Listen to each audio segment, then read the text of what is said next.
had demanded accountability without cruelty, how she had pushed him into education programs, therapy, community service, and how every milestone he achieved traced back to the moment she chose fairness over convenience.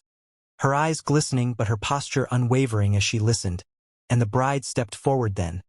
shock giving way to awe, taking the judge's other hand and thanking her publicly, tears breaking free as she admitted she had heard fragments of the story but never fully grasped its depth, and suddenly the room that once avoided this woman leaned toward her,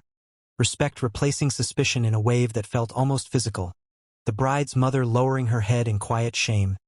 guests exchanging looks of embarrassment as they realized how quickly they had judged, and as the groom finished, he said that today was not only about love but about gratitude, about honoring the people who change our lives without asking for applause, and he asked the judge to stand with them at the altar, an invitation that shattered the invisible wall around her completely, and as she walked forward, the room rose to its feet, applause building, not polite but thunderous, some clapping to celebrate, others to atone, and when she finally spoke, her voice was calm but powerful, reminding everyone that dignity does not require validation, that justice is often quiet, and that assumptions can be more dangerous than mistakes. Her words landing with precision, and the ceremony resumed, transformed, vows spoken with renewed meaning, because everyone present had just witnessed how deeply one person's compassion could ripple through time. And at the reception the judge was no longer alone, guests lining up to introduce themselves, apologize, listen, and learn, while she accepted it all with grace, not bitterness, because she understood something many of them were only beginning to grasp, that worth is not announced by appearances, invitations, or proximity to power,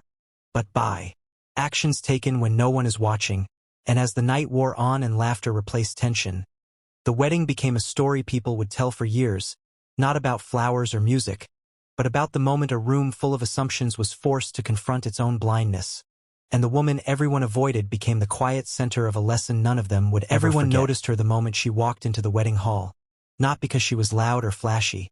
but because she was alone, dressed in a simple dark blue dress that looked almost too plain for a ballroom glittering with crystal chandeliers, white roses, and gold-trimmed chairs, and because she was black in a room where almost everyone else was white, wealthy, polished, and clearly part of an inner circle that had known each other for years, and from the very first glance people decided she did not belong, whispers rippling across tables like quiet static, assumptions forming faster than introductions ever could,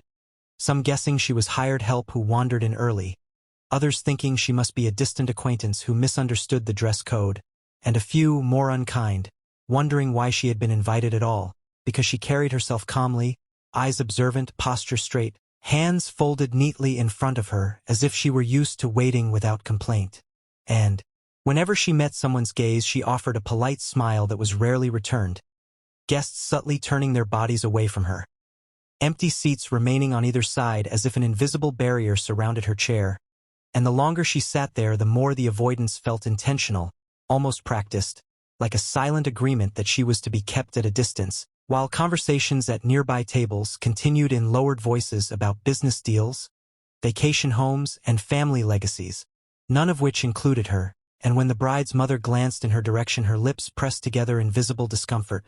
quickly summoning a wedding coordinator to whisper something sharp and urgent, as if the presence of this woman were a loose thread threatening to unravel a perfectly curated event. Yet the woman herself remained composed, smoothing the fabric of her dress once, lifting her chin slightly, eyes drifting toward the altar where the groom stood laughing with his groomsmen, unaware of the tension gathering like a storm cloud behind him. Because if anyone in that room truly knew her, it was him, though no one else realized it yet. And as the ceremony began, the avoidance only deepened, guests shifting uncomfortably whenever she stood to follow tradition. Some casting glances that mixed curiosity with judgment, others outright annoyance, until finally the officiant asked if anyone objected.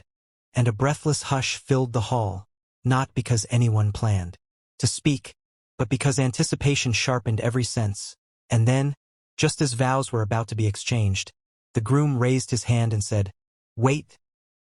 His voice clear, steady, carrying across the room with unexpected authority, causing the music to falter and every head to turn. The bride's smile freezing in confusion, the officiant blinking in surprise, and the groom stepping forward, eyes scanning the crowd until they landed on the woman everyone had been avoiding, his expression changing, instantly softening with recognition and respect, and he said her name, slowly, deliberately. So there would be no mistake, and the sound of it seemed to strike the room like thunder, because in that single moment the narrative people had invented collapsed, whispers dying on lips, faces draining of color as the groom walked down the aisle toward her, guests parting instinctively, uncertain whether they were witnessing a disruption or a revelation.